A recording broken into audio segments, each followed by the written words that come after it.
Inflation, deflation, stagflation, these aren't just economic buzzwords, they shape your financial future.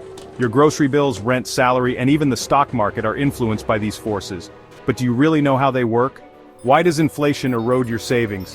Why does deflation trigger recessions? And why do economists fear a stagflation the most? In today's episode of Economic Fallout, we'll break down these economic forces, explore historical examples, and give you the tools to protect yourself financially. Stay with me till the end, because understanding these concepts can help you make better decisions, whether it's investing, saving, or just planning for the future. This video is for informational and educational purposes only, and should not be considered financial advice. Always consult a professional before making investment or financial decisions. What is inflation? Let's start with the one we hear about the most. Inflation. Inflation refers to the increase in the overall price levels of goods and services over time.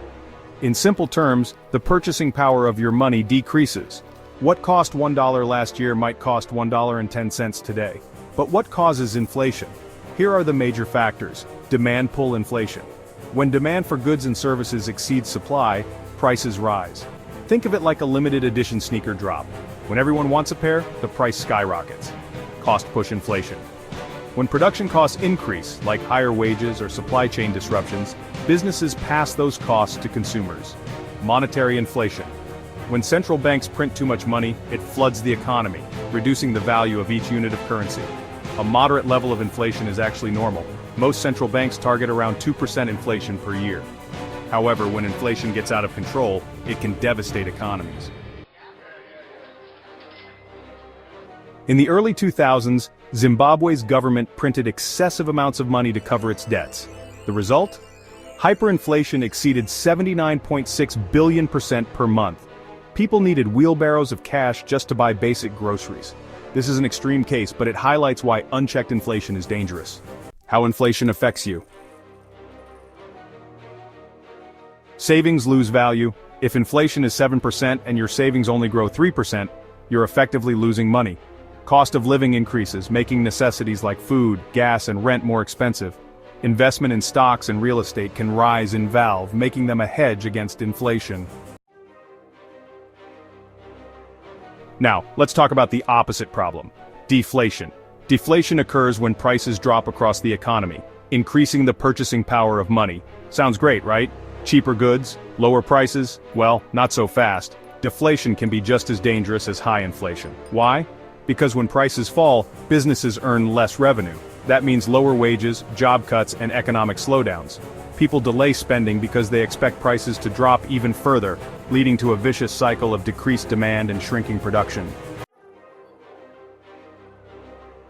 During the Great Depression, deflation crippled economies worldwide.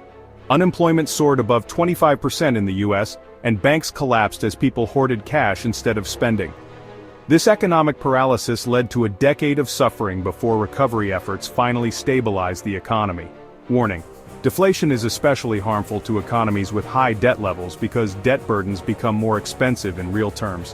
When prices fall but debts remain the same, it becomes harder for businesses and individuals to pay off loans. How deflation affects you: wages stagnate or decline, making it harder to grow wealth. Debt burdens increase, making it more challenging to pay off loans. Stock markets decline, hurting investors and retirement funds.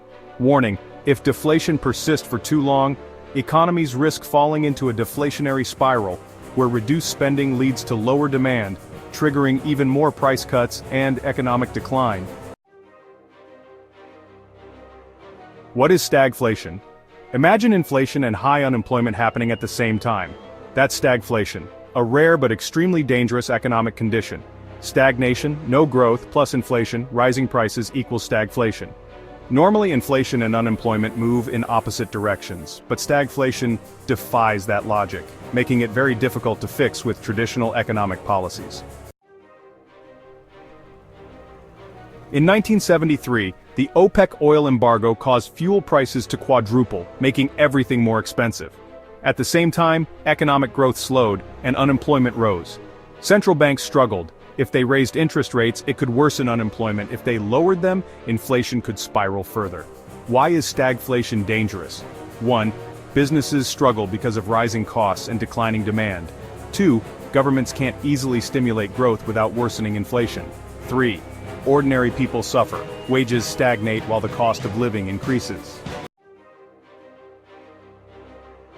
Now that we've covered inflation, deflation, stagflation, let's talk about how you can protect yourself in different economic conditions. During inflation, invest in real assets like gold, real estate, and stocks that tend to appreciate with inflation. Consider inflation-protected securities. Reduce reliance on cash savings, which lose value over time. During deflation, hold on to cash and low-risk bonds as their value increases in deflationary periods. Avoid taking on too much debt, as deflation makes repayments more expensive.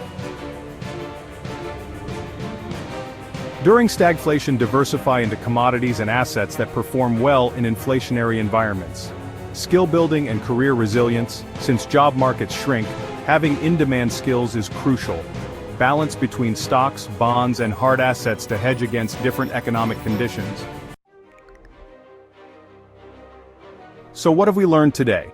Inflation reduces the value of money but can be manageable in small amounts. Deflation can lead to economic slowdowns and high unemployment. Stagflation is the worst of both worlds, making it one of the hardest economic crises to resolve. By understanding these forces, you can make smarter financial decisions and prepare for different economic conditions. History shows us that economies are cyclical, but being informed means you won't be caught off guard. Thanks for watching Economic Fallout. What are your thoughts on the current economic situation? Let me know in the comments below. If you found this video informative, please give it a thumbs up and consider subscribing to Economic Fallout for more deep dives into economic history and current affairs. Also, feel free to leave your thoughts and questions in the comments section below. I love hearing from you. Until next time, stay informed, stay prepared, and thanks for watching. This is Paul from Economic Fallout.